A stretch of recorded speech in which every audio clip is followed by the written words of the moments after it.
Assalamualaikum warahmatullahi wabarakatuh.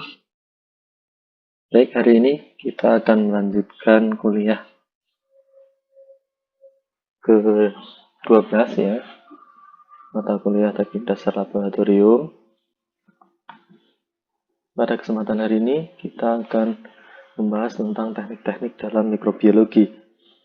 Jadi, kalau kemarin sudah kita bahas tentang sterilisasi dan teknik aseptik, sekarang kita akan lanjut ke aplikasi. Nah, aplikasinya di dalam mikrobiologi. Jadi nanti teknik dalam mikrobiologi ini sangat terkait dengan teknik aseptik. Jadi contohnya kalau kita isolasi suatu mikroba, maka untuk mendapatkan isolat yang murni, ini harus terbebas dari kontaminasi. Sehingga teknik aseptik yang sebelumnya kita pelajari ini akan digunakan dalam melakukan penanganan mikrobiologi. Nah, ini penting sekali di lab ya, tentang teknik dalam mikrobiologi. Nantinya kegunaannya ini dapat digunakan untuk misalnya kalau di bidang pengelolaan penyakit tumbuhan, nanti bagaimana mengisolasi patogen, mikroba patogen. Kemudian kalau di bidang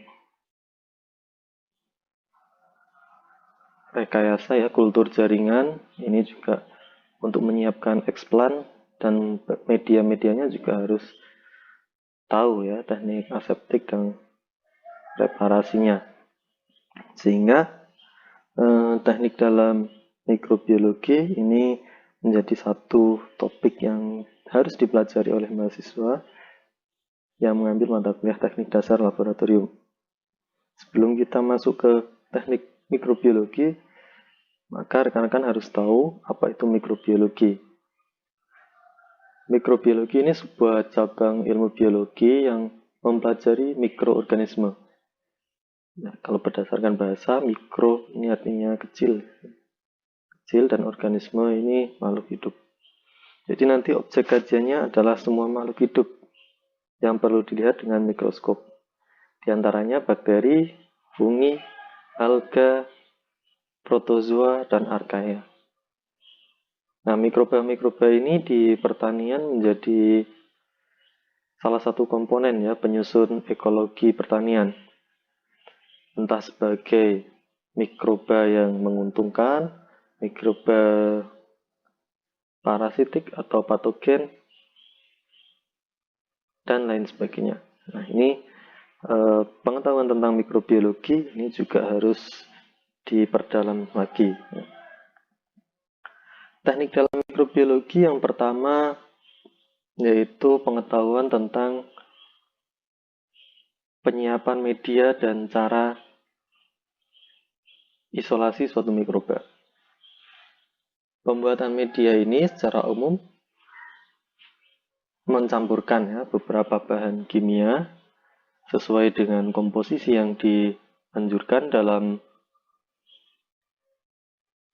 komponen-komponen pembuatan bahan atau media, kemudian dilakukan sterilisasi ya.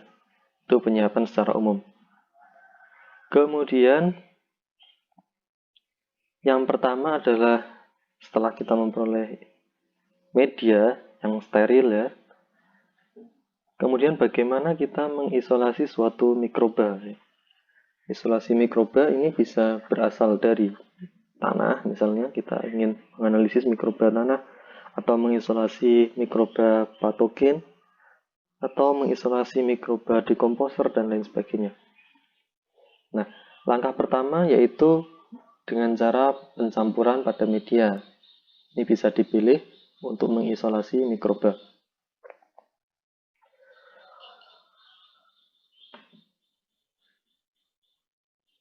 Nah, caranya teman-teman akan menyiapkan sampel yang akan diisolasi mikrobanya. Kemudian langkah selanjutnya adalah dengan cara menyebar ya. Ini untuk teknik yang pertama adalah dengan cara atau metode spread plate, penyebaran pada media. Di sebelumnya kita sudah membuat media dan menuang pada cawan Petri. Nah, sampel yang kita peroleh atau yang ingin kita analisis ini disebar di atas permukaan media agar padat dengan menggunakan segitiga atau spreader ya. Nah, ada yang bentuknya segitiga, ada yang seperti pancing seperti ini. Ini di lab bisa ditemukan ya. Kemudian diinkubasi, hasilnya adalah koloni mikroba akan tumbuh pada permukaan media karena kita menggunakan media padat sehingga mikroba ini tumbuh di permukaan agar seperti ini. Ini metode pertama yaitu spread plate, metode sebar. Yang kedua adalah kita bisa mencampurkan 1 mili sampel atau bisa dikatakan 10% ya, 10% dari sampel ke dalam media agar yang belum beku ya, kita panaskan sebelum kita campur, kemudian ditunggu hingga hangat, kemudian kita campur 1 mili ke dalam 9 ml media yang masih cair ya, belum membeku. Kemudian kita campur, kemudian kita tuang bersama pada cawan Petri. Metode ini disebut pour plate. Kemudian kita inkubasi dan terbentuk atau tumbuh koloni mikroba, baik pada permukaan dan bagian dalamnya ya, karena kita mencampurkan. Ini metode kedua. Jadi isolasi mikroba ini yang pertama bisa spread plate dan yang kedua bisa menggunakan metode pour plate. Kenapa ini harus 10%? Ini untuk memudahkan perhitungan nanti ya, untuk memudahkan penghitungan koloni mikroba yang tumbuh pada media agar yang telah kita tanami mikroba. Kemudian kita juga bisa menggunakan metode agar miring ya. Untuk menumbuhkan mikroba kita bisa menggunakan teknik agar miring.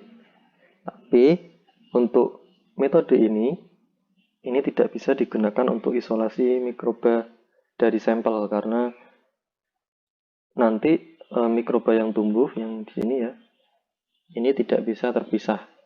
Kalau di sini nanti kita bisa memilih mikroba mana yang akan kita isolasi atau kita pisahkan. Jadi untuk metode agar miring ini digunakan untuk peremajaan isolat atau menyimpan isolat sementara atau mengkulturkan. Nah, ini untuk mikroba yang di sini ini sudah koloni tunggal ya, atau sudah isolat murni. Caranya teman-teman menggunakan jarum os atau loop inokulasi ya. Bisa yang bentuknya seperti jarum atau ada yang ujungnya bulat ya. Masukkan atau tempelkan pada kultur yang sudah kita miliki ya. Kemudian kita gores pada agar miring seperti ini. Kemudian diinkubasi, keesokan harinya 24 hingga 48 jam maka akan tumbuh bakteri sesuai dengan garis yang kita inokulasi. Kemudian metode isolasi atau metode menumbuhkan mikroba yang lainnya adalah gores kuadran. Gores kuadran ini dinamakan kuadran karena kita membagi bidang media pada cawan Petri menjadi 4 bagian, sehingga disebut kuadran. Untuk gores kuadran ini kita bisa gunakan untuk isolasi mikroba atau pemurnian juga bisa ya.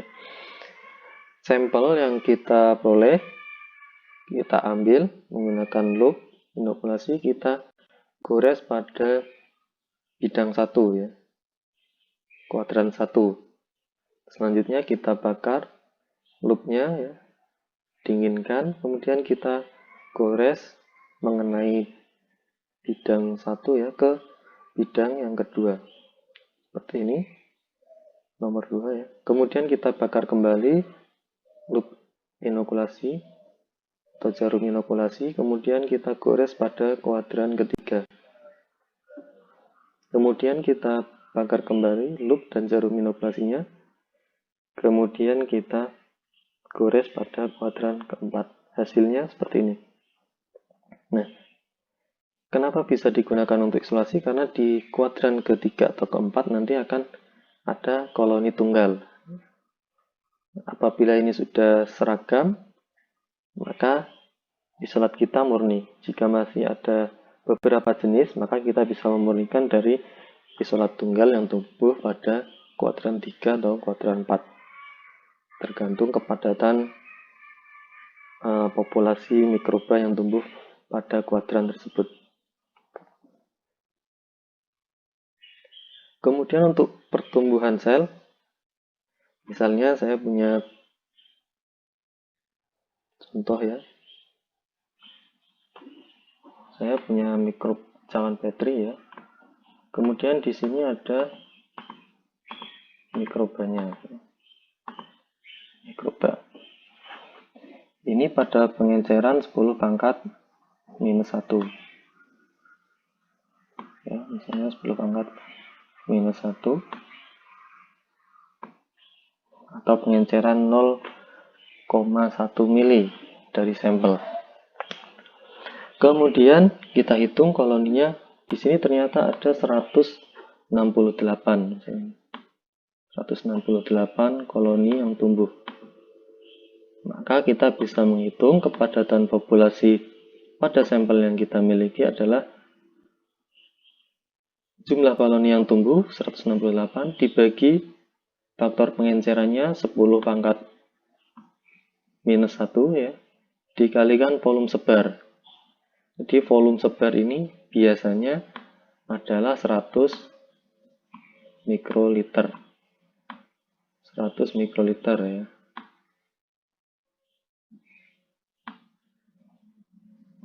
Mikroliter ini atau 0,1 mili, sehingga 10 pangkat minus 1 mili.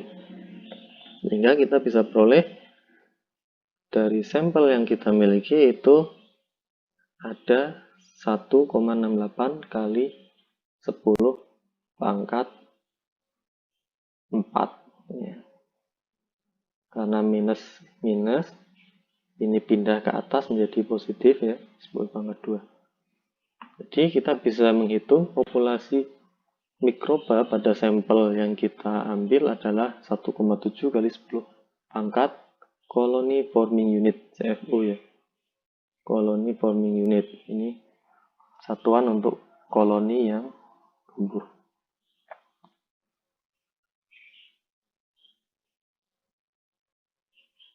Oke, selanjutnya teman-teman bisa mengerjakan soal ini ya.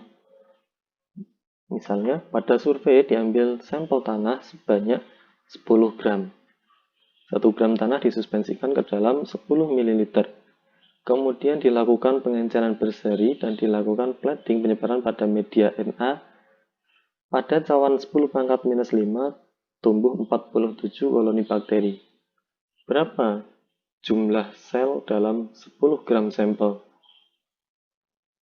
tersebut? Harap diperhatikan kalau ini adalah per gramnya ya. Jika 10 gram, maka berapa ya? Oke. Jawabannya saya tunggu di e-learning kita ya. Baik, terima kasih. Sekian dari saya. Apabila ada pertanyaan, silahkan tulis di kolom komentar dan atau di e-learning kita ya. Saya akhiri, terima kasih. Wassalamualaikum warahmatullahi wabarakatuh.